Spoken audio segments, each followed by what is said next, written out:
रसिक श्रोते हो, दर्शक हो, मित्र हो, जागतिक आरोग्य दिनाच्या औचित्याने मार्मिक संवाद न्यूजच्या माध्यमातून वरदविनायक मल्टीस्पेशालिटी हॉस्पिटलचे माननीय डॉक्टर श्री प्रवीण भगवान बाबर यांच्याशी आपण मार्मिक संवाद साधत आहोत. डॉक्टर साहेब, मागच्या प्रश्नामध्ये तुम्ही तुमच्या हॉस्पिटलविषयी सांगितलं, परंतु वरदविनायक मल्टीस्पेशालिटी हॉस्पिटलमध्ये रुग्णांची तुम्ही सेवा करत आहात, तर तो तुमचा आजपर्यंतचा अनुभव कसा आहे त्याबद्दल थोडक्यात सांगा. आता मी वरदविनायक मल्टीस्पेशालिटी हॉस्पिटलमध्ये जवळपास 1 वर्षापासून काम करतो. 1 वर्षापेक्षा थोडा जास्तच काळ झाला, जानेवारी 2024 पासून. या दरम्यान विविध प्रकारचे पेशंट्स आम्ही विविध प्रकारच्या पेशंट्सवर आम्ही उपचार केले, त्यांना सेवा पुरवली. त्यामध्ये कार्डिॲक रिलेटेड म्हणजे हार्ट अटॅकचे पेशंट, हार्ट फेल्युअरचे पेशंट, मेंदूच्या रिलेटेड स्ट्रोकचे पेशंट म्हणजे पॅरालिसिस झालेले पेशंट, अर्धांगवायू झालेले पेशंट, मेंदूला इन्फेक्शन झालेले पेशंट, मेनिंजायटिस म्हणतो आपण. त्यानंतर बरेच निमोनियाचे पेशंट, बरेच पेशंट व्हेंटिलेटरवर होते, असेही पेशंट आम्ही ट्रीट केले. तर त्या दरम्यान हॉस्पिटल मॅनेजमेंट आणि स्टाफचाही फार सपोर्ट होता. हॉस्पिटल मॅनेजमेंट सध्या मुख्य कोण बघतोय management doctor Manoj Bhaigude sir, doctor Tejashri Bhaigude madam, त्या सध्या मुख्य मॅनेजमेंट बघतात. तेच ओनर आहेत सध्या हॉस्पिटलचे, आणि मॅनेजमेंट ही तेच बघते. आणि मॅनेजमेंट फार सपोर्टिव्ह आहे. रुग्णसेवेसाठी ज्या काय अत्यावश्यक गोष्टी आहेत त्या वेळोवेळी उपलब्ध करून दिल्या जातात. हॉस्पिटलचा स्टाफ ही एक्सपिरियन्स्ड आहे, अनुभवी आहे, ट्रेंड आहे, त्यामुळं त्यांची फार मदत होते पेशंट मॅनेजमेंटमध्ये. आणि हॉस्पिटलच्या माध्यमातून शिबिरं वगैरे असतात, तर त्याचं काय?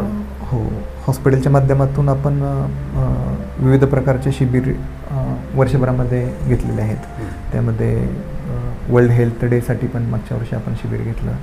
जागतिक महिला दिनाच्या निमित्तानं आपण दरवर्षी शिबिर घेतो. मागच्या वर्षी घेतलं होतं, यावर्षीही घेतलं होतं. प्रतिसाद त्याला चांगला मिळतो? प्रतिसाद खूप चांगला. बरेचसे शिबिर आपण हॉस्पिटल मध्ये पण अरेंज केलेले आहेत, तर त्यालाही भरपूर चांगला प्रतिसाद मिळाला.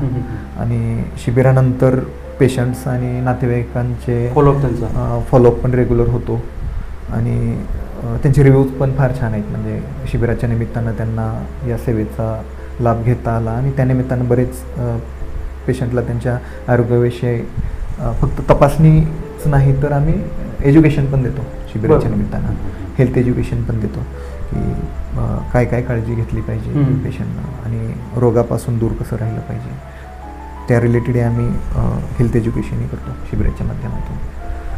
आणि शिबिर आपण फक्त हॉस्पिटलमध्ये घेतो का? समजा एखादी संस्थेनं कुठं शाळा असेल, वृद्धाश्रम असेल, कोणी बोलत तर ते जातो तिथं आपण तसं? हो, तशी बरीच शिबिर आपण बाहेर घेतलेली. बरोबर. कुठं कुठं घेतली साधारणतः? इतक्यातच म्हणजे विठ्ठल प्रशाला म्हणून आहे गुरसाळ्यामध्ये, तिथं मागच्याच महिन्यामध्ये आपण शिबिर घेतलं. त्या व्यतिरिक्त बरेच ग्रामपंचायतीमध्ये पण आपण शिबिर घेतलंय.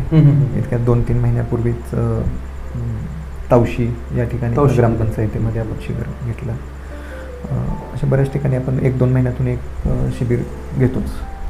आणि समजा एखाद्या संस्थेनं कुठल्या महिला मंडळ असेल किंवा एखादा ज्येष्ठ नागरिक मंडळ असेल, तर त्यांनी शिबिराची मागणी केली तर आपण काय करतो मग त्यावेळेस? त्यावेळेसही आपण त्यांच्या सहकार्यानं शिबिर अरेंज करतो.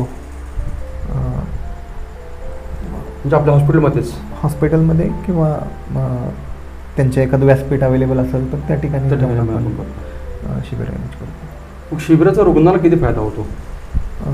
शिबिरामध्ये पहिली गोष्ट तर जसं मी सांगितलं की हेल्थ एज्युकेशन दिलं जातं, आणि त्यानंतर बेसिक हेल्थ चेकअप आपण फ्री करतो, इन्क्लुडिंग काही बेसिक तपासण्या वगैरे असतील त्याही फ्री करतो.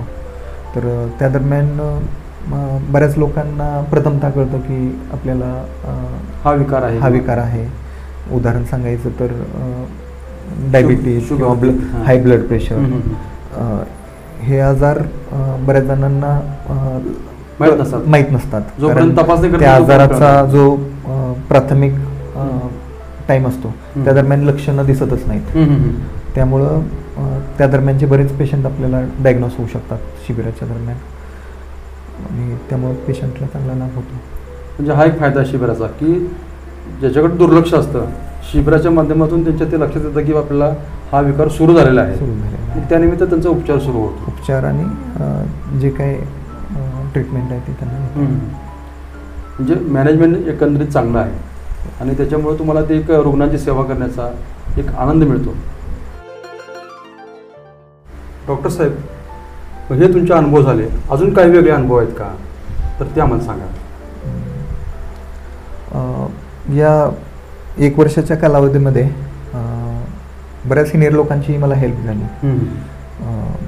आपल्याकडे कार्यरत पंढरपूरमध्ये काम करणारे doctor Sunil Pawar sir cardiologist आहेत, डॉक्टर बसवराज सुतार सर ते कार्डिओलॉजिस्ट आहेत, doctor Rahul Nagane sir neurologist आहेत.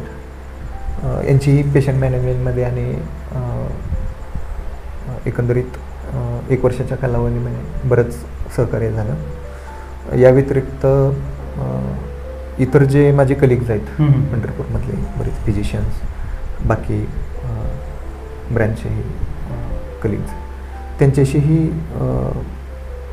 रिलेशन एकदम चांगलं आहे आणि त्यांचंही वेळोवेळी सहकार्य एकमेकांना सहकार्य लाभत राहतं.